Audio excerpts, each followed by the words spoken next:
The poem is leisure. What is this life if full of care? We have no time to stand and stare. Poet बोलना चाह रहे हैं कि ये कैसा लाइफ है हम लोगों का कि हम लोगों के पास रुक के कहीं देखने का भी फुर्सत नहीं है. स्टेयर मतलब देखना. तो अपने आसपास के सराउंडिंग को देखने का हम लोगों के पास फुर्सत नहीं है क्योंकि हम लोग पूरे टाइम अपने काम में बिजी रहते हैं. No time to stand beneath the boughs, इसका प्रोनाउंसिएशन होगा boughs, and stare as long as sheep और काउज. बोज मतलब ब्रांचेस ऑफ अ ट्री. तो पेड़ के नीचे खड़े होकर एनिमल्स का एक्टिविटीज देखने का टाइम नहीं है कि सामने से कौन सा एनिमल क्रॉस हो रहा है. तो वो सब लीजर एक्टिविटीज होता है. फ्री टाइम में बैठे बैठे ये सब देखेंगे तो माइंड काल्म होगा, हम लोगों का शांत होगा, पीस मिलेगा. लेकिन किसी के पास टाइम नहीं है. No time to see when woods we pass where squirrels hide their nuts in grass. Woods मतलब जंगल. तो अगर हम लोग जंगल से क्रॉस कर रहे हैं मतलब एक जगह से दूसरी जगह जाते हैं तो वहाँ पर अलग अलग एनिमल्स का एक्टिविटीज़ ऑब्जर्व करने का टाइम नहीं है. बस हम लोग अपने गाड़ी में अपने फ़ोन में बिजी रहकर पास करते हैं रास्ता. स्क्विरल्स किस तरह से ग्रास में नट्स छुपाता है ये सब हम लोग कोई नई एनिमल का एक्टिविटीज़ ऑब्जर्व करते हैं. No time to see in broad day light streams full of stars like skies at night. Streams full of stars मतलब स्ट्रीम्स मतलब इस तरह से नदी. तो दिन में क्या होता है, नदी में जब सन रेस गिरता है तो वो जो रिफ्लेक्ट होता है उसके वजह से ये नदी चमकता है और वो इस तरह से चमक रहा है मानो रात का स्काई हो जो स्टार्स की वजह से चमकता है. उस तरह से दिन में ब्रॉड डे लाइट में मतलब दिन में नदी चमकता है क्योंकि सनलाइट उससे रिफ्लेक्ट करता है. No time to turn at beauty's glance and watch her feet how they can dance. यहाँ पर पोएट हम लोग नेचर के ब्यूटी को ह्यूमन बींग्स के ब्यूटी के साथ कंपेयर किया. जिस तरह से एक ब्यूटीफुल वुमेन का सुंदरता होता है, उसका फीट सुंदर है और सब कुछ सुंदर है, तो ठीक उसी तरह से नेचर भी हम लोगों का बहुत सुंदर है. उसको देखने का हम लोगों के पास टाइम नहीं है. No time to wait till her mouth can enrich that smile her eyes began. जब कोई बहुत खुश होता है तो ऐसा बोलते हैं ना कि इसका खुशी आईज से दिखता है. तो नेचर भी इतना खूबसूरत है, इतना हैप्पी है, इतना हैप्पीनेस है हम लोगों के सराउंडिंग में, लेकिन ये सब हम लोगों को देखने का टाइम नहीं है क्योंकि हम लोग अपने रूटीन वर्क में बहुत बिजी है. A poor life this is if full of care we have no time to stand and stare. तो कितना खराब ये हम लोगों का लाइफ है जिसमें पूरे टाइम हम लोग किसी ना किसी चीज़ का चिंता में या परेशानी में ही रहते हैं या अपना रिस्पॉन्सिबिलिटीज फुलफिल करते रहते हैं. So this is the poem leisure. अब इसमें हम पोएटिक डिवाइसेस के बारे में पढ़ाएंगे. तो पोएटिक डिवाइसेस जैसे होता है सिमिली, मेटाफर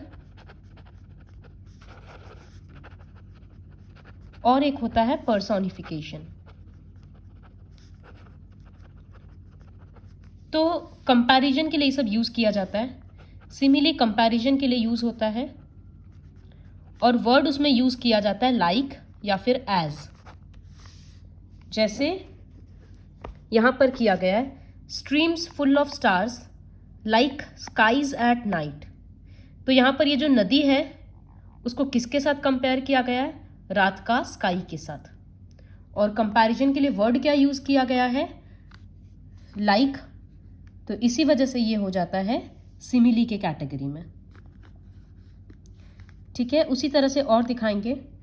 तो यहाँ पर ये लाइक यूज़ करने की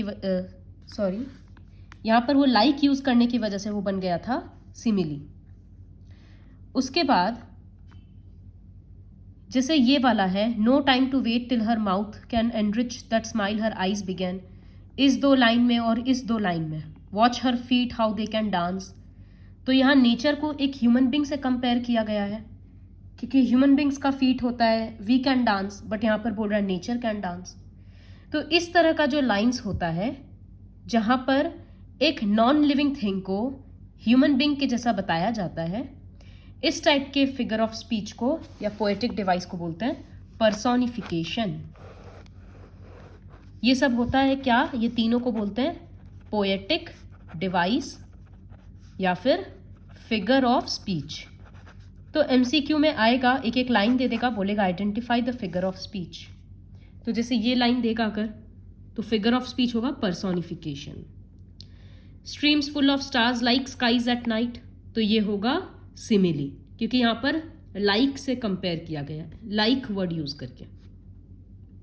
इसी तरह से अगर बिना लाइक के कभी कंपैरिजन किया जाएगा तो उसको बोलेंगे मेटाफर। जैसे हम एक एग्जांपल देते हैं, शी इज अ लायन, एक सेंटेंस, और she is brave like a lion. तो जो सेकंड सेंटेंस है उसमें कौन सा दो चीज़ है, शी और लायन, दोनों को कंपेयर करने के लिए वर्ड क्या यूज हुआ है, लाइक। तो कंपैरिजन में जब लाइक यूज होता है तो वो बन जाता है सिमिली। लेकिन शी इज अ लायन, यहां भी शी और लायन है, लेकिन लाइक या फिर एज जैसा कोई वर्ड नहीं है।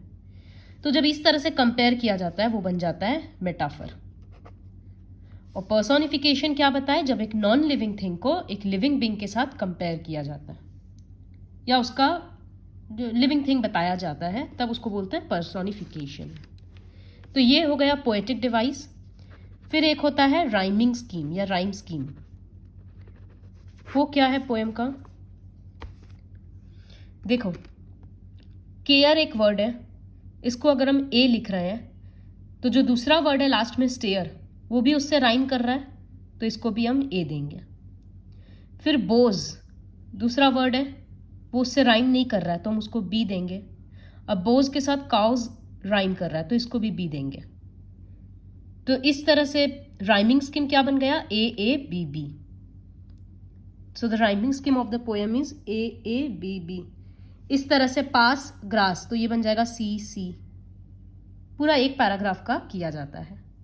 तो वो एक पैराग्राफ खत्म हो गया, तो इस वजह से वहीं तक छोड़ देंगे। So this is all about the poem leisure.